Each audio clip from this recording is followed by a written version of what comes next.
আয়াতুল কুরসি 7 বার পরে মরিচের উপর ফু দিলে সাথে সাথে ফলাফল পাবেন। আয়াতুল কুরসি হচ্ছে পবিত্র কোরআনুল কারীমের ভিতরে সর্বশ্রেষ্ঠ আয়াত।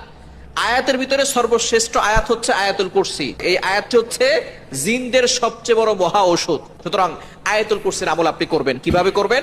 প্রথমে ওযু করবেন, ওযু করে 3 বার দুরূদ শরীফ পড়বেন। আয়াতুল কুরসি 7 বার পরে একটা মরিচে ফু দিবেন। মরিচে ফু দেওয়ার পরে ওই মরিচটা আপনি একটু আগুনে পোড়ানোর পরে সেখান থেকে একটা ঘ্রাণ আসবে। এই ঘ্রাণটা যদি কাউকে জিনে ধরে অথবা কাউকে জাদু করা হয়, ওই মরিচটা যদি তার নাকে সামনে নিয়ে যান, তাহলে দেখবেন একটু ঘ্রাণ দিলেই সেই জিন সেখান থেকে চলে যাবে। এবং যদি কারো বদনজর লেগে যায়, তার নাকের সামনে একটু ধরবেন, দেখবেন তার বদনজর দূর হয়ে যাবে।